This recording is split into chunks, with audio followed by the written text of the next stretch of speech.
Ngelihat dari grup B yang masih belum dipastikan juga siapa yang akan melaju ke babak playoff.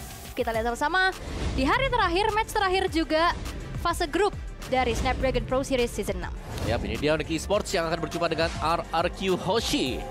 Siapakah yang akan mendapatkan kemenangan di game yang pertama? Karena secara draft keduanya masih cukup berimbang, tinggal eksekusi mereka nantinya. Dan permainan tarik ulur atau permainan tabrak lari yang akan kita lihat nanti. Itu dia, dan kita akan langsung melihat Badang yang sudah meledakkan Lane of Down. Kaget kan? Emang serem banget Badang. Emang serem ya? Serem. Aku berharap nanti abis itu Beatrix yang bisa masuk. Kan dia roket dar. Terus yang ketiga Parsha dar. Om, udah cukup ya. Terlalu berfantasi, sorry. Tapi masuk akal. Masuk akal bener ya. Tapi ya ini dia, bukan cuma dari sekedar ejektornya aja ya Om. Betul. Jauhead ini sangat-sangat membantu untuk farming. Bener, di level awal apalagi ya. Di bawah menit yang pertama tuh lihat. Level 40, detik 45, Kairi sudah punya 2 buff. Bahkan untuk perebutan di Lito, ini kalau dia mau untuk tackling juga dan tidak terlalu bisa dapat tadi misalnya ya. Itu retribution bahkan belum dipakai loh. Iya, itu cepet banget sih. Tadi dicicilin datang udah langsung dapetin orange buff juga. Dan ini ngebuat sebenarnya agak sedikit terlambat Sutsujin secure card purple. Cuman gak ada inisiasi berlebih lagi nih untuk menyeberang ke area jungle dari Sutsujin. Iya, karena agak mengerikan juga ya. Lebih cepat banget nih buat Kairi farming berkat spark missile tadi. Dan Sansnya masih bermain-main dengan Lantern Flare juga. Sedangkan Idok akan berusaha untuk membuka vision bagi teman-teman yang lain. Tapi jangan sampai salah masuk bush juga karena ada Kiboy jelas yang akan menunggu di dalam. Ini udah patroli ya, jangan sampai leluasa karena bisa dikatakan untuk Sutsujin juga lumayan cepat dibantu movementnya. Betul. Sama Matilda untuk bisa nyebrang-nyebrang ke area jungle dari Kairi. Yap, thanks to Guiding Wind pastinya. Sedangkan Savera yang masih harus bermain sedikit lebih pasif ya, karena ketemu dengan Harit jangan sampai dilompat nantinya teamfight. Yap, itu dia kemandirian dari kedua belah god laner, tapi dimanfaatkan dengan adanya pertukaran resource aja di area river, tapi belum memang terjadi adanya first blood juga. Yap, masih lagi-lagi ya pola permainan tarik ulur yang sudah kita lihat sekarang dan setup di turtle yang pertama sama-sama ramai sebenarnya karena kedua tim ini ingin untuk mendapatkan turtle yang pertama. Sudah mulai dipok. RRQ Hoshi ada Sutsujin. Ya, penting ya pastinya dari turtle ini, tapi Lutfi sudah mulai maju ke area depan dengan ada Crimson Bacon setelah di pop up juga Sunsplicker menuju ke arah belakang. Revitalize di pop up dan bahkan Kairi sudah mulai masuk lagi Retribution. On point dari Kairi membuat dari turtle pun berhasil untuk dicuri dari RRQ Hoshi dan bahkan Lutfi yang menjadi pertukaran nyawa dan Idok pun harus mundur terlebih dahulu. Wow. Oke, ada keuntungan untuk Onyx Esports jelas. Mereka akan mendapatkan shield dari turtle, tapi untuk goldnya masih itu yang Solo tadi. kill barusan dari Kiboy yang bermain ke area jungle dari Sutsujin. Dan itu dia damage yang besar, ternyata sendirian seorang roamer pun cukup. Smart missile. Iya. Menambahkan damage dari Jowhead itu sendiri bersama dengan Unstoppable Force. Iya, dan lagi-lagi ya ini aktif banget Kiboy bermain dengan typical gameplaynya, agresif. Yap, dan seakan-akan dia jadi jungler musuh juga. Dia ngambil nih creepnya lawan. Ngabisin ya. Ngabisin semuanya ya. Dan akhirnya Onyx Esports mereka berhasil untuk leading juga setelah mendapatkan Sutsujin tadi yang harus terkena solo pick off. Dan pertukarannya jadi nggak adil. Flicker Rins. Frigate Glacier pun masih belum bisa mengenai target yang diinginkan. Ya, bacaan yang bagus dari Sans. Crimson Beacon langsung dipakai. Langsung ya, itu refleks gila Sans. Reva itu tadi dikejar, dia flicker, langsung detik itu juga dia Crimson Beacon. Dan itu dia typically gameplay dari Sans juga ya, refleks yang cukup cepat. Dan bahkan sekarang terjadi lagi adanya peraduan di area tengah. Cicilan sudah mulai terlihat juga dari arah kejauhan oleh Sutsujin, namun screening out dan juga perimeter yang diberikan oleh Sans ini ngebuat dari RRQ Hoshi pun harus mundur perlahan. Yap, lagi-lagi Lantern Flare yang bisa mengusir mundur lawan. Meskipun damage yang terlihat itu sedikit aja ya, atau kecil damage yang diberikan dari Lantern Flare. Tapi dengan stack akumulasi yang diberikan akan membuat lawan juga mikir nih. Semakin banyak atau hampir selesainya gambar butterfly di kakinya, ini berarti akan bisa terkena efek knock up. Dan sangat berbahaya kalau diteruskan, apalagi kalau ada cover dari belakangnya Sans. Yap, dan sekarang Keboy udah mulai bantu bawah. Bantu ke arah Saveronya, nge-clear cepet-cepet. Hasclaw sudah selesai juga. Sebenarnya Toy juga nggak yang tertinggal dari segi levelnya, masih terbilang cukup aman. Turtle yang kedua sudah spawn. Terlihat Rins yang masih punya Pride of Ice harusnya akan lebih pede lagi untuk bisa berada di paling depan, tapi Grudge Pathway telah dibentangkan juga. Toy dari arah belakang mencoba untuk mengincar ke arah salah dari Savero, tapi ada yang tumbang, yaitu Sutsujin di keadaan yang cukup berbahaya, di mana Turtle yang kedua pun jatuh kembali ke tangan dari sosok dari Kairi. Dan Rins masih mencoba untuk mundur, dipanggil lagi dengan Guiding Wind, tapi lihat ada yang terjebak sendiri di depan sana, yaitu Toy, di mana dua pemain dari RRQ Hoshi berhasil dihilangkan, ditukar dengan ada Sunstar Tapi Rins pun menjadi player ketiga yang berhasil untuk ditumbangkan di tangan dari Onyx Esports. Dan bahkan kali ini Dairen sendirian di depan dan gak mampu untuk bisa menumbangkan karena Lutfi tidak ada bayaran lebih untuk RRQ Hoshi. Yap, dan Kairi bermain dengan sangat baik tadi. Hanya melakukan poking damage dan berhasil untuk masuk ke tengah-tengah dari Turtle. Menggunakan Retribution dia dapetin Turtle-nya dan bahkan mendapatkan 1 point kill tadi atas Rins ketika ada team fight. Jadi benar-benar terkalkulasi dari Onyx Esports, mereka langsung leading secara goldnya juga RRQ Hoshi. Mereka secara tim fight juga masih cukup oke sih. Tapi Suns bersama dengan Lutfi ini jadi PR tersendiri. Lihat, Glory Spatula lagi dibuka, efek slow bakal ada. Ya ini Sutsujin dipegangin banget dan bahkan Savero mendapatkan 1 point kill tambahan lagi di mana Idok lah yang berhasil untuk di take down. Dan menjadi satu target keramaian di bawah sampai akhirnya top lane ini cukup terbengkalai. Iya, bebas banget ya. Bagaimana Kairi mendapatkan purple, akan berusaha untuk mendapatkan orange buff dari RRQ Hoshi juga. Levelnya bahkan leading jauh dengan fast farming pattern yang bisa diberikan dari Nolan. Kita tahu bagaimana cepatnya farming dari Nolan. Yap, dan ini terlihat ada 2 level ya yang terpaut antara kedua belah jungler. Namun Kiboy sendirian masih ada sedikit cicilan dari arah belakang. Dengan adanya Frostmourne Breeze juga, tapi Kiboy masih terlalu sustain untuk bisa ditumbangkan secara instan dan kembali terreset. Tapi dengan momen tersebut ini nge-boost banget gold lead yang dipegang sama Onyx, Om. Ya, apalagi area topnya. Balik lagi dengan Kairi yang bisa bebas melakukan farmingan juga dan tidak ada yang melakukan clear di area top untuk RRQ Hoshi. Jadi mereka akan harus kehilangan untuk top turretnya kalau tidak dibersihkan. Nah, itu dia top turretnya diambil oleh minion. Ya karena memang dibiarkan juga ya. Karena secara movement Sutsujin ini dengan Suyo ya di bawah Nolan ya. Secara movement. Movementnya ya. Ada Blade Surge memang tapi cooldownnya lebih lama kan. Oke. Nolan sendiri cuma 1,5 second sampai 2 second. Dan upaya dari RRQ mereka harus mematahkan sih dari Perfect Turtle yang ada di depan mata juga bagi Onyx.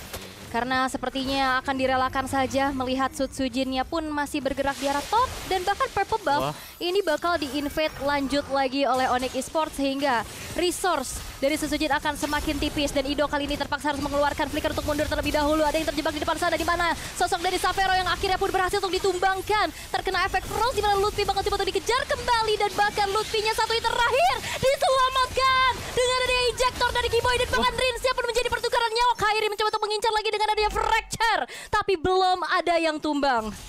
Tim fight yang cukup panjang tadi dan memang Savero agak terjebak di tengah-tengah dan terlalu maju tadi untuk Savero-nya sehingga dia harus terpick off. Tapi balasan yang diberikan oleh Onyx juga masih tetap ada ternyata.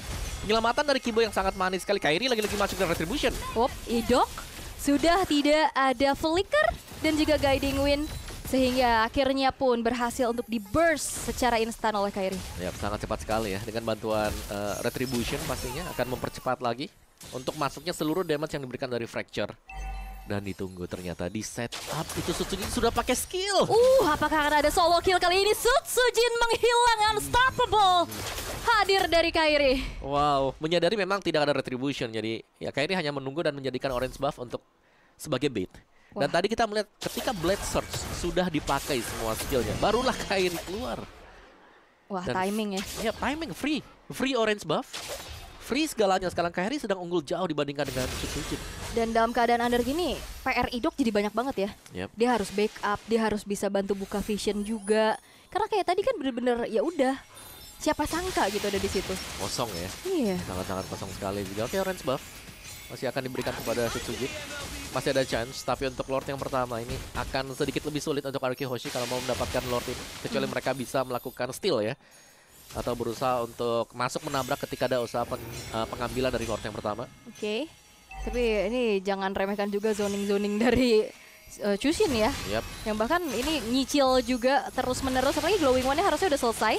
Sementara Lord sedang di setup. Ada upaya kontes ejector lagi-lagi. Arsapon Force di mana Sutsujin lah yang tertangkap. Sudah Gross Pathway telah dibentangkan. Mencoba untuk mundur. Idok flicker mundur ke arah belakang. Rinsnya pun dikejar-kejar. Tapi Dairen menahan sekuat tenaga diri di paling depan. Circling Eagle untuk melarikan diri. Tapi monster kill hadir dari Kairi. Dan bahkan double kill. Kali pun ditabung triple kill. Menuju ke arah Maniac. Toy dikejar. Satu hit terakhir. Tapi last hitnya pun didapatkan oleh Savero. Dan Kairi tershutdown setelah memakan damage dari turret yang cukup banyak. Damage turret yang sangat besar sekali, tapi tidak menghentikan Onyx Esports untuk mendapatkan Lord ini.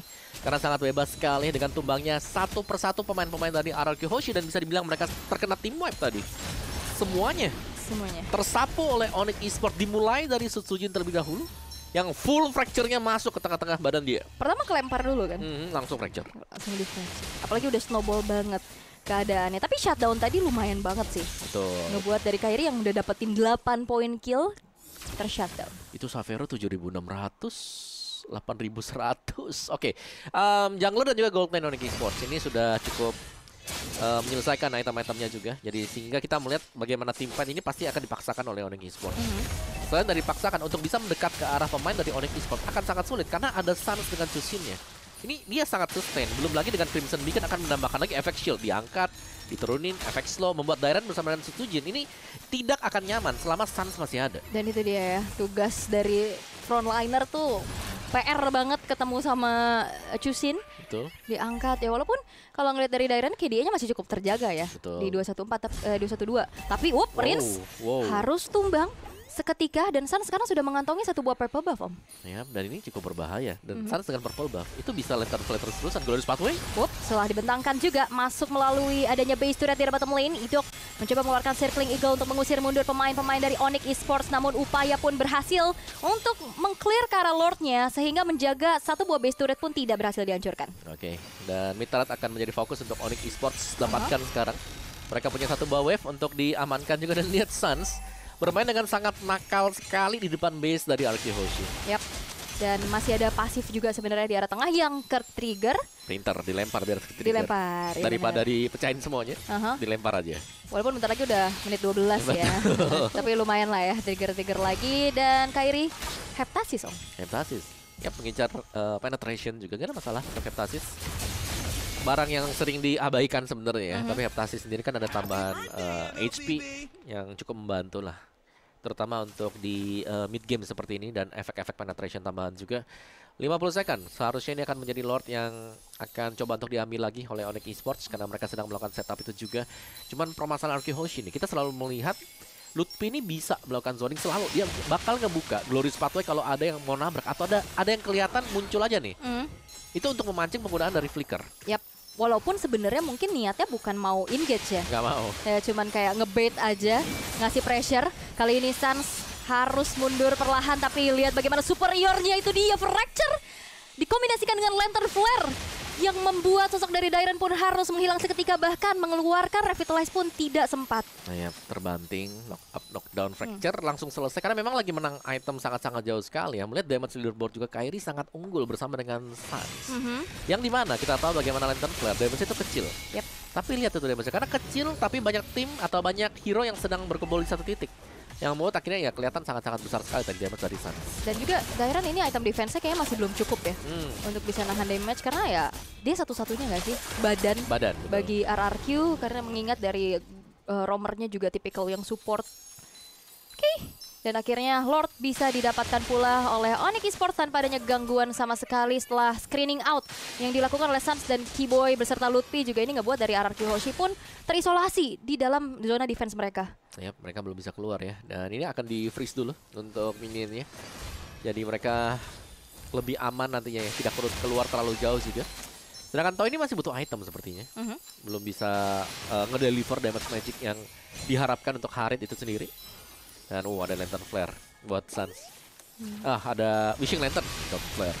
Salah satu senjata buat dia ya, lampionnya. Justru itu memang senjatanya, tapi Glorious Pathway lagi-lagi memberikan sebuah gertakan.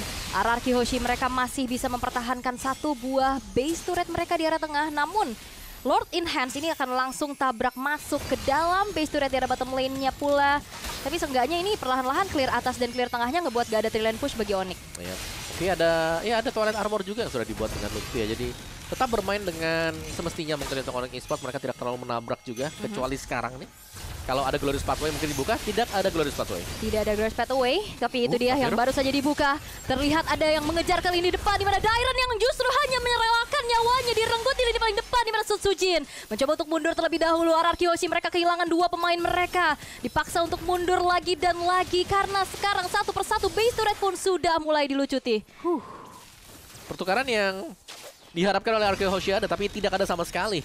Karena ternyata Savero ini masih survive juga. dan masih menari-nari, dan bahkan mereka masih bisa menabrak loh. Mid base turret dari Arki Hoshi. Wah. Terancam terambil dan bahkan base juga. Wah, Kiboy flickernya gagal untuk bisa mendapatkan inisiasi, namun Triland push yang coba untuk dimanfaatkan oleh Onyx Esports, di mana efek stun membuat dari Sujin terdiam dan bahkan fokus ke arah base-nya, dan Onyx Esports berhasil untuk bisa mengamankan poin di game yang pertama. Kemenangan yang cukup cepat dan meyakinkan tadi diraih Onyx Esports. Tapi sebenarnya agak pelan ya.